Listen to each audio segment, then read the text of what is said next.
Olá, meu nome é Marcelo Palma, sou professor de Direito do Trabalho, de Processo do Trabalho. Estou aqui para comentar a decisão plenária do Supremo Tribunal Federal de 17 de abril, que rejeitou a decisão liminar do ministro Ricardo Lewandowski, ou seja, não referendou a liminar. Essa decisão liminar ela foi proferida, em sede da ADI 6363, que questionava a MP 936 nos pontos em que permitia a redução de salário de jornada e a suspensão dos contratos de trabalho por mero acordo individual, ou seja, sem a participação do sindicato da categoria em uma negociação coletiva. Essa ADI ela foi proposta pelo Partido Rede Sustentabilidade. Fazendo apenas um esforço histórico, no dia 6 de abril, o ministro Ricardo Lewandowski profere uma liminar, dando interpretação conforme ao parágrafo 4º do artigo 11 da MP 936, que fala da comunicação desses acordos individuais ao sindicato da categoria, subordinando a validade dos efeitos jurídicos plenos à comunicação do sindicato, a comunicação do empregador ao sindicato. À primeira vista, estabelecendo uma condição suspensiva de validade, ou seja, o acordo só valeria a partir do momento da manifestação do sindicato ou do transcurso do prazo sem a manifestação do sindicato, certo? E se o sindicato chamasse para negociação opondo seu acordo individual, não valeria esse acordo individual. Pois bem, a AGU opôs embargos declaratórios dessa decisão, que foram julgados no dia 13, de abril, em que o ministro Ricardo Lewandowski, apesar de rejeitar os embargos, ele mudou a ratio decidente dele. Ele esclareceu que os efeitos do acordo individual, eles prevalecem, desde a feitura do acordo de redução ou suspensão, sendo que, passado o prazo de manifestação do sindicato, 4 dias, que reduz o prazo dos 617 de 8 dias para metade, 4, certo? Pela razão de decidir dos embargos declaratórios, convalidaria os efeitos do acordo individual ou se o sindicato aquecesse e dissesse ok. Agora, também se o sindicato se opusesse e chamasse a negociação, continuaria valendo os efeitos. Então estabeleceu a partir daí uma condição resolutiva, a manifestação do sindicato. E, estabelecida a negociação coletiva, o empregado poderia optar pelo que fosse mais vantajoso, o acordo individual ou a negociação coletiva. Acontece que no julgado de ontem, no julgamento de ontem, plenário, os 10 ministros que participaram da sessão, o ministro Celso de Mello estava ausente, mas os 10 ministros que participaram da sessão deles, 7 com divergência da liminar inaugurada pelo ministro Alexandre de Moraes, 7 ministros, eles entenderam que a disposição do parágrafo 4º do artigo 11 de comunicação ao sindicato, ela não estabelece a condicionante de manifestação do sindicato para os efeitos jurídicos plenos dos acordos individuais de redução de jornada e salário e suspensão do contrato de trabalho. Ou seja, os acordos são plenamente válidos desde a sua celebração, não sendo subordinados a qualquer manifestação de vontade da entidade sindical, mesmo para a feitura de uma eventual negociação coletiva. Não se estabeleceu nenhuma condição, seja suspensiva ou seja resolutiva. Restaurou-se plenamente a razão e a intenção originária da MP 936. E o ministro Alexandre de Moraes fundamentou a sua divergência, acompanhada pelos outros 6 ministros, do placar de 7-3, ele fundamentou que vivemos um período, um tempo excepcional que exige soluções excepcionais, que as medidas de redução e suspensão de contratos são temporárias, a redução 90 e a suspensão 60 dias no máximo, conforme o texto da MP.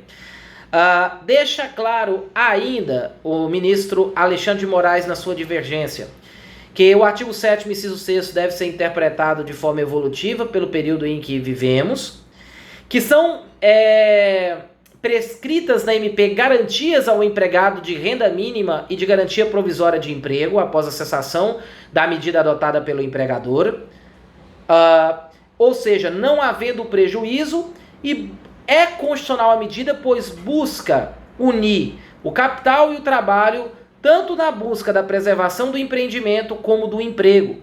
Não havendo disputa, pelo contrário, havendo convergência de interesses entre patrão e empregado.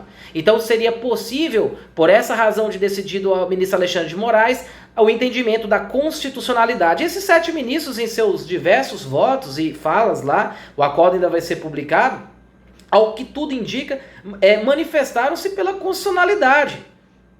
Apesar de ser apenas um julgamento plenário de referendar ou não uma liminar, certo? O mérito da ADI 6363 ainda vai ser julgado. O ministro Ricardo Lewandowski, na sua posição, ficou isolado, pois os demais, o ministro Edson Fachin e Rosa Weber, entendiam que não pode ser feito de forma nenhuma por negociação individual por ferir o artigo 7º, incisos 6º e 13º, e o artigo 8º, incisos 3º e 6º, que exige nas negociações a interveniência do sindicato, certo? Então, o ministro Edson e a ministra Rosa Weber ficaram pela rejeição completa, né, das teses de acordo individual trazidas pela MP, e os demais ministros, 7, tá, pela restauração dos efeitos e da intenção originária da medida provisória 936 com relação aos acordos individuais. Então, pessoal, o que prevalece hoje é que essa comunicação do sindicato, ela não é nenhuma condicionante para os efeitos jurídicos dos acordos individuais. Não há essa eficácia, essa necessidade de manifestação do sindicato para convalidar. O prazo então acaba levando à conclusão de que essa obrigação, que é uma imposição da lei, né, acaba que ela está destituída de sanção. E toda norma destituída de sanção, qual que é a norma, né? A que obriga o empregador a comunicar a redução de salário e jornada e suspensão do contrato de trabalho no prazo de 10 dias, acaba que ela está destituída de eficácia prática, né? Recomenda-se, logicamente, que empregados e empregadores cumpram o dispositivo, porque é um dispositivo cogente, no caso dos empregadores, né, que tem que fazer essa comunicação. Né? Feito o acordo individual, comuniquem a agremiação sindical. Né? Até para evitar eventuais questionamentos futuros em ação coletiva ajuizada pelo sindicato, ou até numa reclamação individual. Mas, de toda sorte, o que o Supremo disse, especificamente, né, e você ampliando essa razão de decidir, é que mesmo se o empregador não cumprir o prazo de 10 dias, ou mesmo se não comunicar à entidade sindical, os efeitos jurídicos serão plenos, válidos e eficazes para reger a relação trabalhista nessa época de pandemia. E só recordando, né, o caminho tomado pelo ministro Alexandre de Moraes foi um dos válidos que eu coloquei em vídeos anteriores que constam, né, nas minhas redes sociais, né, sobre essa questão da possibilidade, de quais possibilidades que existiriam, né, de interpretação, seria constitucional ou não. Haveria duas posições válidas, a posição mais rígida, que foi adotada pela ministra Rosa Weber e pelo ministro Fachin, de que a garantia do acordo de convenção coletiva para redução de salário e jornada ela é intangível, né, é uma cláusula pétrea, não dá para se transigir com isso, e uma válida que, diante dos efeitos da pandemia, diante do fato da MP trazer garantias aos empregados de renda mínima e de garantia provisória de emprego, a toda semelhança de um acordo e convenção coletiva, sendo materialmente equiparadas as garantias da MP àquilo que é previsto normalmente numa negociação coletiva semelhante de redução de salário e jornada, suspensão de contrato. Em razão do artigo 196 da Constituição, prevê que é dever do Estado a preservação da saúde dos indivíduos, e aí legitimando o que foi feito de restrição de circulação de pessoas e restrição de exercício de atividade econômica, e que feriu muitas vezes de morte a rentabilidade de empresas e impedindo a execução plena de contrato de trabalho, tá? O Supremo, por 7-3, decidiu não referendar a medida eliminado o ministro Ricardo Lewandowski, e agora os acordos individuais, seja para redução e suspensão do contrato ou para suspensão do contrato de trabalho, são plenamente eficazes, independentemente da manifestação sindical.